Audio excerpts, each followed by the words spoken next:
Match देखने नहीं आए। आप सबसे पहले माहौल के हवाले से क्या कहेंगे? कल जब मैच हुआ तो स्टेडियम में शायकीन हमें उस तरह से एनर्जेटिक क्राउड नहीं था। एनर्जेटिक क्या क्राउड ही नहीं था। मैंने आपसे 2-3 दिन पहले, कल भी बल्कि मैंने आपसे यही कहा था कि नहीं आएंगे कराची में लोग, यहाँ पर नहीं है इंटरेस्ट। यहाँ पर भी मैं गया था मैच देखने, मैं खास तौर पर एज अ फैन भी मैं चाह रहा था, डेविड वार्नर को एक्शन में देखना चाह रहा था मैं। और मैं गया तो जिस तरह मैंने देखा, चारों तरफ खाली स्टैंड्स, कुछ शायकीन 10% आप समझे फिल होगा, और बाकी सिक्योरिटी एजेंसीज के लोग थे, कोई एटमॉस्फेयर नहीं था। लेकिन अफसोस इस बात का है कि कराची की टीम है, कराची वाले ही उसको ओन नहीं करते। तो जब तक ऐसा मसला रहेगा, आपके लाहौर में जो है ना, लाहौर कलंदर की टीम को लाहौर वाले ओन करते हैं, उनका जब मैच होगा बहुत सारे लोग आएंगे लाहौर में, आप देखिएगा। कराची में ये चीज नहीं है। तो कराची किंग की इंतजामिया पर भी ये जिम्मेदारी आयद होती है कि वो फैन इंगेजमेंट बढ़ाए, लोगों को ये एहसास दिलाए कि यार ये तुम्हारी कराची की टीम है, तो लोग मैच देखने शायद आए। दूसरी बात, कराची में लोग रिवायती तौर पर आते ही नहीं, आपको पता है। यहाँ पर वर्ल्ड कप का भी मैच करा देंगे इंडिया पाकिस्तान का, तो शायद लोग आए, वरना बहुत मुश्किल है। तो एक तो ये मसला। दूसरा सबसे बड़ा इशू ये कि हमारी टीम की माशाल्लाह जो परफॉर्मेंस रही रिसेंटली, उसके बाद जो थोड़े बहुत लोग क्रिकेट को पसंद कर रहे थे, वो भी नाराज होकर बैठ गए। वो कहते हमसे क्रिकेट की बात ही नहीं करो। मैंने कहा फिर तुमसे क्या बात करें, फिल्मों की बात करो। कहते हाँ, क्रिकेट की बात नहीं करो। लोग इतने ज्यादा रुके हुए हैं। लेकिन अभी जैसे यूसुफ अंजुम साहब ने बड़ी अच्छी बात बोली, सिर्फ कराची के तमाशाई रूठे हुए हैं, बाकी शहरों के नहीं रूठे। पूरे मुल्क के तमाशाई जो है पाकिस्तानी टीम को उसकी क्रिकेट से मायूस थे, लेकिन फिर भी जब पीएसएल में वो टीम प्लेयर्स डिवाइड हुए तो अपनी अपनी टीम को सपोर्ट करने के लिए शायकीन क्रिकेट आए। कराची वालों की ऐसी नाराजगी हो गई। अभी तो मैच ही सिर्फ हुई है पिंडी में, और अभी तो लाहौर में। देखिए लाहौर में तो आप बोलते ना कि भोला पहलवान और शाका पहलवान की फाइट है, तो भी 40,000 लोग आ जाएंगे। आसपास के गांव देहात से इधर उधर से लोग आ जाते हैं। यार कराची में लोग नहीं आते, कि रिवायती तौर पर है। हो सकता है अब उनको एक नया बहाना मिला है कि जी टीम की परफॉर्मेंस से हम लोग नाराज है, लेकिन पिंडी में भी आ जाते हैं। पिंडी का ग्राउंड छोटा है, बल्कि पिंडी में तो मुझे पता चला कि बहुत सारे टिकट वाले लोग थे जो बेचारे वो भी फंस गए थे।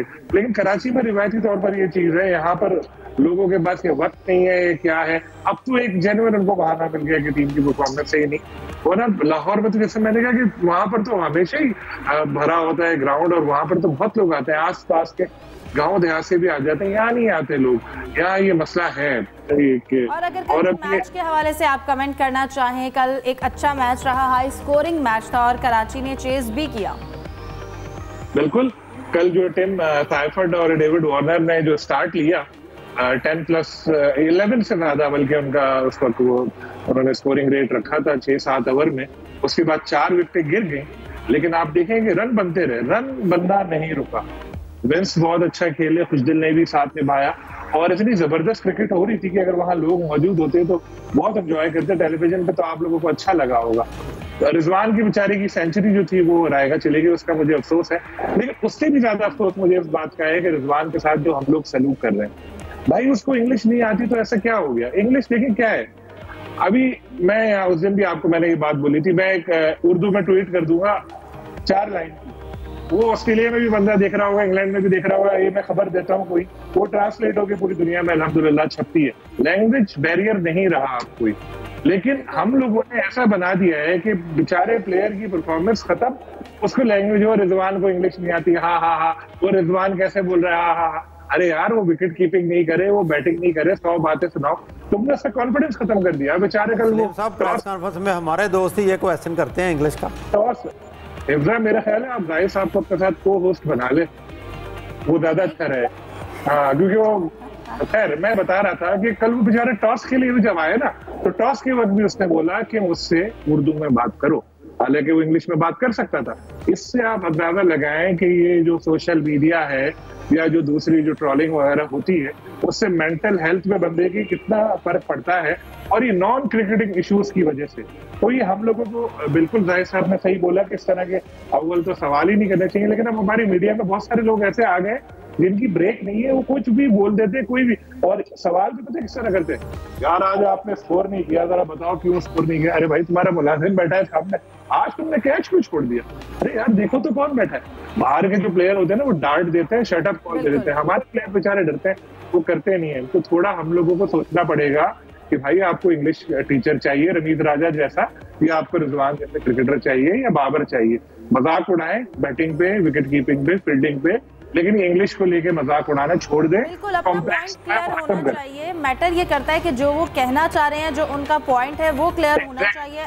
अगर वो उर्दू में कंफर्टेबल हैं तो उनको उर्दू में एटलीस्ट अपना पॉइंट क्लियर करना चाहिए। अभी मैं डेविड वार्नर से जाके बोलूं कि मुझे तुम्हारा इंटरव्यू करना है, उर्दू में करूंगा, वो मेरी शक्ल देखेगा, बोलेगा क्या कर। अब मैं अभी टूटी फूटी इंग्लिश में से इंटरव्यू कर लूंगा, और 50 इंटरव्यू किए मैं, वो चल जाते हैं जल्दी। मैंने उस्मान, आपको पहले भी बताया था, मैंने उस्मान ख्वाजा का इंटरव्यू किया था, उर्दू में किया था। उस्मान ख्वाजा की उर्दू वाला इंटरव्यू आप देखें, वो जिस तरह बोल रहा था, मुझको बहुत अच्छा लगता है पाकिस्तान में क्रिकेट खेलते हुए, तो क्या ऑस्ट्रेलिया में उसका किसी ने मजाक उड़ाया कि यार ये उस्मान ख्वाजा की उर्दू ऐसी है। अब एंजॉय किया लोगों ने, यार वो देखो वो क्या बोल रहा है। हम लोग कॉम्प्लेक्स के शिकार हैं, इसको इंग्लिश नहीं आती, इसको देखिए बहाना बना रहे हैं ना आपको, तो आप कुछ भी चीज पकड़ लेते हैं कि यार किसी का मजाक उड़ाना है, किसी का करना है। अब मेरे बारे में किसी को कुछ नहीं करता तो वो कहने लगता है यार इसका वेट कितना ज्यादा हो गया। ये कोई चीज नहीं है, मगर ये हमारा एक एज नेशन, हमारा ना स्टाइल बन गया। हम लोग असल चीज पे जाते नहीं है, इधर उधर भटकते रहते हैं। ठीक है जाहिद साहब, हमने कराची और मुल्तान के मैच के हवाले से आप क्या कमेंट करना चाहेंगे? यकीनन एक हर लिहाज से एक अच्छा मैच रहा, और इस तरह के मैच से ही शायद शायकीन क्रिकेट जो है उनका PSL में इंटरेस्ट डेवलप हो, और शायद कराची वालों का भी इंटरेस्ट डेवलप हो ही जाए। कराची का मैच था ना, फैंस के लिए हर किस्म का उसमें जो है दिलचस्पी मौजूद थी। उम्दा बैटिंग थी, अच्छी फील्डिंग थी, अच्छी बॉलिंग थी, और हाई स्कोरिंग मैच जो होते हैं वही देखना चाहते हैं फैंस भी। उस मौके पर चौके छक्के देखना चाहते हैं। और अगर मुल्तान की बैटिंग की बात की तो लगता है ऐसा है, क्योंकि अब ज़ाहिर है मुल्तान हार गई है, इतना बड़ा स्कोर 234 करने के बाद भी शुरू में लगता है कि स्लो खेले ने सुल्तान रिजवान बहुत अच्छा खेले हैं, लेकिन एंड पे जाके ब्रेसवेल ने जो है वो कमी पूरी करने की कोशिश की। हालांकि इसके बाद इफ्तिखार भी हार्ड हिटर मौजूद थे, स्कोर इससे ज़्यादा भी इसको एक मौके पर तवक्को थी कि 250 के करीब जो है ना वो स्कोर बन जाएगा, लेकिन इतना स्कोर बन नहीं सका।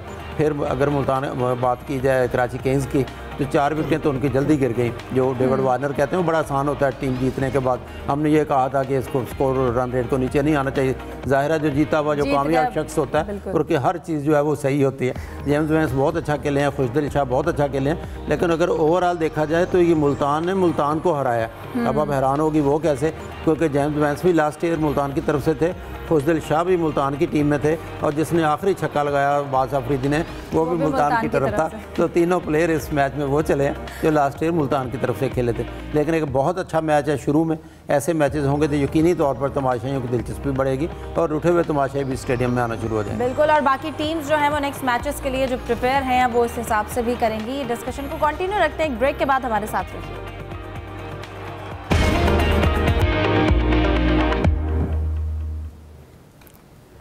ब्रेक के बाद खुशामदीद कहेंगे, डिस्कशन को कंटिन्यू करते हैं। मैं जाहिद साहब आपकी जानिब आऊँगी। अब आज के मैच की अगर बात कर ली जाए, आज लाहौर कलंदर्स और कोयटा ग्लैडिएटर्स आमने सामने होंगे। क्या लगता है, लाहौर की टीम थोड़ी बिखरी बिखरी दिखाई दी है, आज का मुकाबला कैसा होगा? देखें, लाहौर की टीम के लिए जीत बहुत ज़रूरी है, क्योंकि लोगों की तवक्कुआं बड़ी होती हैं, फ़ैन फॉलोइंग्स भी है उनकी। लेकिन कोयटा की टीम जो उन्होंने पहला मैच जीता बड़ा एक होकर खेले हैं, जेल होकर खेले हैं। ओवरऑल अगर देखा जाए परफॉर्मेंस की बेस के, तो कोयटा की टीम ने हैरान को उनके खेल पेश किया। उन्होंने बॉलिंग में भी बैटिंग में भी, नए कैप्टन थे सऊद शकील, पहले ही मैच में अच्छा स्कोर किया, अच्छा स्टार्ट दिया। फिन एलन बहुत ही अच्छा खेले, और अगर मेरे ख्याल उनका खूबसूरत कैच ना ले लिया जाता, 50 बना चुके थे, तो शायद इससे भी बड़ा स्कोर कर लेते। फिर बॉलिंग बड़ी मजबूत है कोयटा की, मोहम्मद आमर के साथ इब्रार हैं, उस्मान तारिक हैं, अच्छी बॉलिंग वो भी कर रहे हैं। लेकिन लाहौर के लिए क्योंकि T20 क्रिकेट है, टीमें अभी खेल रही हैं, कम्बिनेशन आजमा रहे हैं, और लेकिन थोड़ा सा इनको सेटबैक है लाहौर कलंदर्स को, क्योंकि डेविड विजय जैसे जो खिलाड़ी हैं वो पूरे साल में 2 या 3 मैच खेलते हैं, सिर्फ PSL खेलते हैं, बाकी मैचेस खेलते नहीं। लेकिन ज़्यादा दारोमदार लाहौर कलंदर्स का फखर-ए-जमां पर होगा।